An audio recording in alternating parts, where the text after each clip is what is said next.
हाय दोस्तों, राधे राधे सभी को। मैं राम प्रवेश रीजनल क्लासेस में सभी का स्वागत करता हूं। हम लोग सॉल्व कर रहे हैं एनसीईआरटी के क्वेश्चंस, जिसमें हम लोग पढ़ रहे हैं आज केमिकल काइनेटिक्स का अगला क्वेश्चन नंबर 11।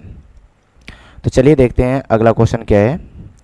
क्वेश्चन में दिया गया है कि आपको एक एक्सपेरिमेंट डाटा की टेबल दी गई है। उसमें पूछा गया है the following results have been obtained during the chemical kinetic studies of the reaction. मतलब एक रिएक्शन थी, उसमें 4 एक्सपेरिमेंट किए गए हैं और उनसे आपको देख के ये बताना है कि उस रिएक्शन का रेट लॉ कैसा लिखा जाएगा और उस रेट लॉ में आपका जो रेट कांस्टेंट है उसकी वैल्यू कितनी है।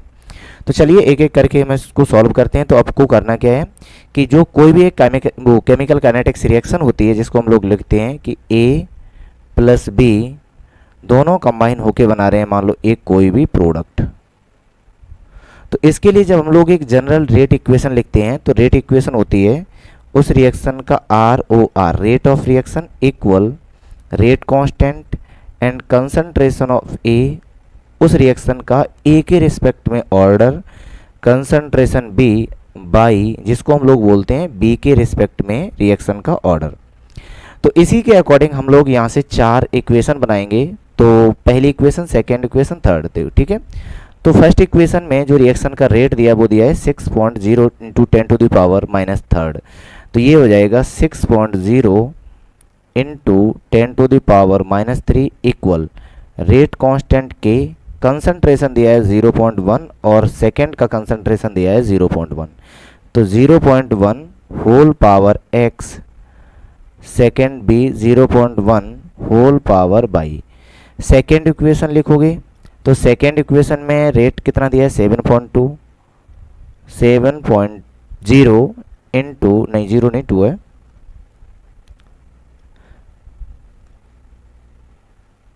Into 10 to the power minus 2 equal rate constant k, concentration A का दिया है 0.3, B का दिया है 0.2। तो ये रहेगा आपका 0.3 whole power x, 0.2 whole power by. Third equation लिखोगे, थर्ड में दिया है इसका rate of reaction 2.88 into 10 to the power minus 1 equal rate constant k 0.3, 0.4 A और B का कंसंट्रेशन है। तो 0.3 x 0.4 होल पावर बाई।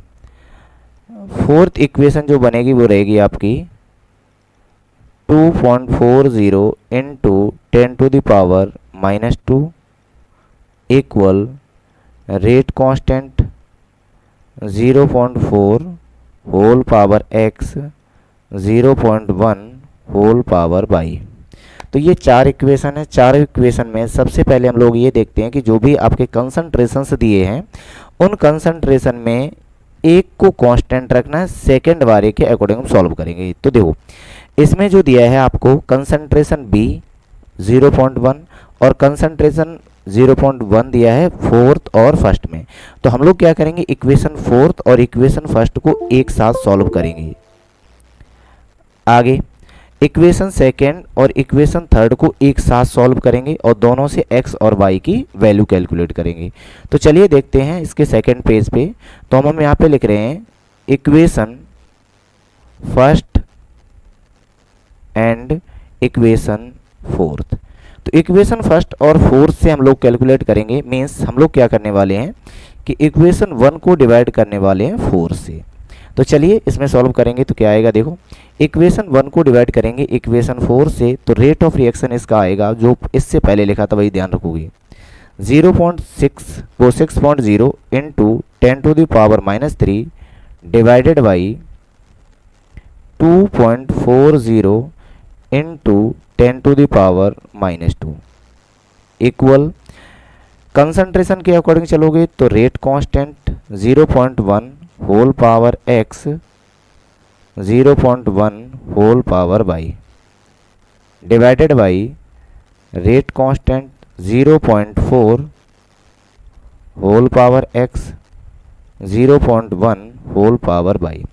तो जब इन दोनों को सॉल्व करोगे तो इसको ध्यान से देखोगे कि यहाँ पे कंसंट्रेशन बी और कंसंट्रेशन बी का दोनों का सेम है, तो ये इससे कैंसिल हो जाएगा। रेट कांस्टेंट के कैंसिल हो जाएगा। तो यहाँ से जब इसको सॉल्व करोगे तो सॉल्व करने से आएगा तुम्हारे पास 6.0 इंटू 10⁻³ डिवाइडेड बाई 24.0 इंटू 10⁻³ हमने डेसिमल को चेंज कर लिया, इक्वल। यहाँ से रेट कांस्टेंट कैंसिल हो गया तो यहाँ पे बचा है आपका 0.1 whole power x divided by 0.4 whole power x। तो जब इसको देखोगे जो एक्सपोनेंशियल पार्ट है आपका ये भी कैंसिल हो रहा है, तो जब ये कैंसिल हो रहा है तो यहाँ से आपका 6 से ये डिवाइड होगा 4 टाइम्स, तो वैल्यू बची 1/4। इनको हम लोग लॉ के अकॉर्डिंग चलेंगे तो ये रहेगा 1/4 और होल पावर हो जाएगी x। तो जब दोनों के बेस सेम हैं तो इसका मतलब इन दोनों की पावर भी सेम होनी चाहिए, तो पावर यहाँ से हो जाएगी x = 1। तो इन दोनों को सॉल्व करने से हमें डाटा मिला है कि x की वैल्यू कितनी है आपकी 1 है। तो यहाँ से अगर हम सेकेंड और थर्ड को सॉल्व करेंगे तो अब क्या मिलेगा, तो जब हम इक्वेशन सेकेंड को डिवाइड करेंगे इक्वेशन थर्ड से तो सेम उसी पैटर्न पे सॉल्व करना है जैसा यहाँ पे अभी हम लोगों ने फर्स्ट वाला किया था। तो इक्वेशन सेकेंड वाले में जो डाटा दिया वो दिया आपका 7.2 इंटू 10⁻² डिवाइडेड बाई 2.88 इंटू 10⁻⁻1। यहाँ से रहेगा rate constant 0.3 whole power x 0.2 whole power y divided by rate constant 0.3 whole power x 0.4 whole power y। Same उसी पैटर्न पे सॉल्व करोगे तो देखो रेट कांस्टेंट से रेट कांस्टेंट कैंसिल होगा, कंसंट्रेशन ए का और कंसंट्रेशन ए दोनों सेम है तो ये भी दोनों कैंसिल हो जाएंगे।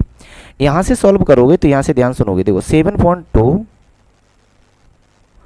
इंटू 10⁻² डिवाइडेड बाई डेसिमल को इधर शिफ्ट कर देंगे तो ये वैल्यू हो जाएगी 28.8 इंटू 10⁻²। तो यहाँ से कंसंट्रेशन बी का बचेगा तो जिसकी वैल्यू है हमारे पास 0.2 डिवाइडेड बाई 0.4 और हम दोनों की पावर को एक बार लिख सकते हैं। यहाँ से जो एक्सपोनेंशियल टर्म है ये भी आपका कैंसिल हो जाएगा और इससे जब इसको डिवाइड करोगे तो ये जाएगा 4 टाइम्स। तो यहाँ से कैलकुलेशन मिलेगी 1/4 इक्वल, इसको जब सॉल्व करोगे तो ये रहेगा 1/2 होल पावर y। तो जब दोनों को सॉल्व करोगे सॉल्व करने से मिलेगा 1/2 whole power 2 equal 1/2 whole power y। क्योंकि हम लोग जब इस टाइप के इक्वेशन को सॉल्व करते हैं तो एक ही कंडीशन होती है कि दोनों के जो बेस हैं वो सेम हो जाएं या दोनों की पावर सेम हो जाए। तो यहाँ पे जो बेस है 1/2 सेम है तो इसका मतलब पावर भी सेम होंगी, तो y की वैल्यू कितनी आएगी 2 आएगी। अभी तक हम लोगों ने दो ही वैल्यू सॉल्व की हैं, एक x की और एक y की। तो x की वैल्यू आई है 1 और y की वैल्यू आई है 2। तो चलिए नेक्स्ट पेज पे, और नेक्स्ट पेज पे ये देखते हैं कि इनमें जो वैल्यू आई है उनका मीन्स क्या है। तो अगर हम यहाँ से बोलेंगे order of reaction with respect to concentration A, तो ये वैल्यू है ये 1। यही निकालेंगे order of reaction with respect to B, इसकी वैल्यू आई है 2। तो अगर आपसे पूछा जाए कि उस रिएक्शन का ओवरऑल ऑर्डर क्या है, तो उस रिएक्शन का ओवरऑल ऑर्डर आया है 1 + 2 दैट इज इक्वल टू 3। कितना आएगा आपका 1 + 2 दैट इज इक्वल टू 3। उस रिएक्शन का overall rate of reaction third है। ठीक है, अब चलिए क्वेश्चन पे देखते हैं। क्वेश्चन में क्या लिखा था, तो हमसे पूछा रहा था डिटरमाइन द रेट लॉ। तो जब हम लोग रेट लॉ कैलकुलेट करेंगे तो जो आपका रेट कांस्टेंट है के, इसको भी कैलकुलेट करना है। तो जब इसको भी कैलकुलेट करना है तो अब क्या करना है कि देखो हमारे पास पावर मतलब ए वो x की वैल्यू आ गई और y की वैल्यू आ गई। तो जो जनरल इक्वेशन लिखी थी 4, उनमें से किसी एक में हम लोग वैल्यू पुट कर देंगे। तो अगर ध्यान से देखोगे तो जो हमारी रिएक्शन फर्स्ट में हमने और वो लिखी थी रेट ऑफ रिएक्शन, यहाँ से ये फर्स्ट, इसमें हम लोग क्या करेंगे x की वैल्यू पुट कर देंगे, y की वैल्यू पुट कर देंगे, तो हमें क्या मिल जाएगा k की वैल्यू मिल जाएगी। तो चलिए यही करते हैं। तो यहाँ से जो हम लोग वैल्यू लिखेंगे तो ये रहेगा 6.0 into 10⁻³ equal rate constant k concentration 0.1 whole power 1 concentration 0.1 whole power 2 ये रहेगा, क्योंकि हम लोगों ने क्या लिखा था, जो आपने फर्स्ट एक्सपेरिमेंट की इक्वेशन लिखी थी उसी में x और y की वैल्यू पुट करेंगे। तो यहाँ से अगर हम k को सॉल्व करेंगे तो k इक्वल आएगा आपका 6.0 इंटू 10⁻³ डिवाइडेड बाई 0.1 पे अगर 1 टाइम पावर है तो ये रहेगा आपका 10⁻⁻1। 1.1 पे पावर 2 है तो इसका मतलब ये रहेगा 10⁻⁻2। तो इन दोनों को सॉल्व करोगे तो इससे ये कैंसिल हो जाएगा, तो जो k की वैल्यू आएगी वो आपकी कितनी आएगी, 6 आएगी। तो यहाँ से हमसे ये पूछा गया था कि उस रिएक्शन के लिए हमारा जनरल रेट ऑफ रिएक्शन लिखना है। तो जनरल रेट ऑफ रिएक्शन जो लिखा था, rate equal rate constant k concentration A power x concentration B power y, तो हम लोग इनमें वैल्यू पुट कर देंगे। तो रेट ऑफ रिएक्शन आएगा जिसमें रेट कांस्टेंट रहेगा आपका 6, कंसंट्रेशन A जिसको हम चेंज करेंगे ऑर्डर 1 है A के रिस्पेक्ट में, कंसंट्रेशन B और इसके भी रिस्पेक्ट में ऑर्डर कितना है, 2 है। तो जो ये इक्वेशन लिख के आई है इसी को हम लोग बोलेंगे general rate equation for that reaction. Clear है यहाँ तक? उम्मीद करते हैं ये बात आपको समझ में आई होगी। तो चलिए देखते हैं आगे क्या पूछा था। आगे पूछा था हमसे उस रेट कांस्टेंट को कैलकुलेट करो, तो हमने वो भी कर लिया है। कितना आया आपका, 6 आया है। तो चलिए अब आगे इसमें एक पॉइंट देख रहे हैं, और वो पॉइंट दिया है कि अगर हमारे पास जो रेट कांस्टेंट है k उसकी यूनिट क्या रहेगी फिर जो, तो यहाँ से पता होना चाहिए कि जो रेट कांस्टेंट है k उसकी जनरल यूनिट होती है मोल पर लीटर 1 - n सेकेंड इनवर्स। यहाँ पे जो n है वो रिएक्शन का ऑर्डर होता है। क्या है आपका, ऑर्डर ऑफ रिएक्शन है। और यहाँ पे जो n आया है हमारा कितना, थर्ड, क्योंकि ऑर्डर ऑफ रिएक्शन थर्ड आया जो हम लोगों ने कैलकुलेट किया है यहाँ पे। तो जब हम इसमें वैल्यू पुट करेंगे तो ये रहेगा आपका मोल पर लीटर 1 - 3 सेकेंड इनवर्स।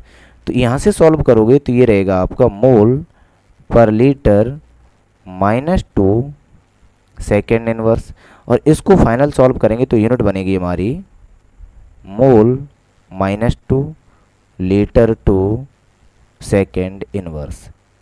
अब जो यूनिट आई है ये किसकी है, आपकी रेट कांस्टेंट की यूनिट है।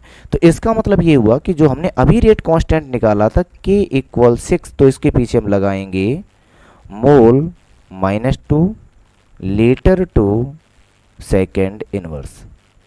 उम्मीद करते हैं कि ये क्वेश्चन आपको अब समझ में आ गया होगा। क्वेश्चन में कुछ भी नहीं था, आपको इक्वेशन फर्स्ट और इक्वेशन फोर्थ को लेके सॉल्व करोगे तो x की वैल्यू आएगी 1, इक्वेशन सेकंड और इक्वेशन थर्ड को लेके एक दूसरे से डिवाइड करोगे तो y की वैल्यू आएगी 2। x और y की वैल्यू को इक्वेशन नंबर फर्स्ट में पुट करेंगे तो आपको वैल्यू मिलेगी k, मतलब है कि रेट कांस्टेंट मिल जाएगा। उसके बाद हमसे पूछा जाता है रेट लॉ क्या लिखा जाएगा, तो रेट लॉ लिखा जाएगा rate of reaction equal to 6 में rate constant concentration of A with respect power 1 concentration B with respect to order 2। तो यहाँ से ये आपकी जनरल रेट लॉ इक्वेशन है। उसके बाद हम लोगों ने पढ़ा है कि अगर हमें उसमें इक्वेशन दी जाए जिसका रेट कांस्टेंट वो ऑर्डर ऑफ रिएक्शन थर्ड है, तो उसके लिए रेट वो कांस्टेंट आएगा, उसकी यूनिट क्या बनेगी, तो यूनिट क्या बनेगी मोल पर 2 और माइनस वो क्या मोल -2 लीटर 2 और सेकेंड इनवर्स। उम्मीद करते हैं ये क्वेश्चन आपको समझ में आया होगा। अगर ये क्वेश्चन समझ में आया तो वीडियो को सब्सक्राइब करें, अगर आप पहले से सब्सक्राइब नहीं हैं वो सब्सक्राइब हैं तो वीडियो को लाइक करें, और चैनल को ज़्यादा से ज़्यादा प्रमोट करने के लिए इसको लाइक भी करें। थैंक्स।